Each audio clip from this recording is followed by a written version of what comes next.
Hey everyone, welcome to CCISD Mission Control. In anticipation of the upcoming Artemis 2 launch, this video is going to go over some of the engineering involved, specifically the basics of rocket principles. My name is Brigham and I'm a senior from Clear Springs High School. Physics is one of my favorite subjects, so I'm excited to be able to share this with you. First off, rockets move by pushing hot gas out of the bottom at a very high speed. Inside the engine, fuel burns and turns into hot gas. This gas is squeezed through a narrow throat, causing it to shoot out even faster through the nozzle. When the gas shoots downward, the rocket is pushed upwards. This pushing force is called thrust. Newton's laws are a great way to explain the physics behind rockets, so in this video we're going to explain the first three. Newton's first law states that objects remain at rest or move at constant speed unless acted on by an unbalanced force. So before launch, the rocket stays still because gravity pulling downward and the force of the launch pad pushing upward are balanced. However, when the engines ignite, thrust becomes greater than gravity, causing the rocket to lift off. In space, the spacecraft continues moving at a constant speed even when the engines are turned off because the forces acting upon it are balanced. Newton's second law states the relationship between force, mass, and acceleration. Acceleration means change in speed. So at launch, rockets are very heavy because they carry large amounts of fuel. As this fuel burns, the rocket becomes lighter and accelerates faster.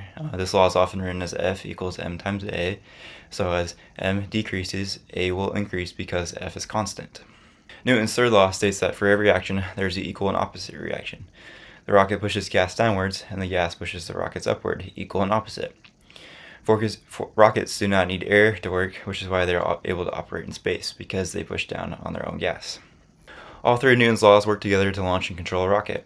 A rocket needs an unbalanced force to lift off and change direction, which relates to the first law. How fast it accelerates depends on the force and mass, which comes from the second law, and the rocket moves by pushing exhaust in the opposite direction, which demonstrates the third law. Most of a rocket's weight is fuel. The Space Launch System uses liquid hydrogen and liquid oxygen. Hydrogen is the fuel, and oxygen is the oxidizer that allows it to burn, similar to how fire on Earth needs oxygen. The SLS rocket holds over 733 gallons of fuel and oxidizer and requires 144 tanker trucks to fully fill the core stage. Both hydrogen and oxygen are chilled to minus 423 degrees Fahrenheit to condense them down and reduce the amount of space they take up. The fuel and oxidizer are stored separately. After launch, the spacecraft goes through several stages. During the launch, speed increases rapidly. In low Earth orbit, speeds level off around 28,000 kilometers per hour. Around 2 hours into the mission, the spacecraft performs the translunar injection burn, increasing speed to about 39,000 kilometers per hour. After that, the spacecraft coasts towards the moon with no thrust. During the lunar flyby and return, the spacecraft maintains speed while changing direction. As it approaches Earth, speed increases again before rapidly decreasing during re-entry.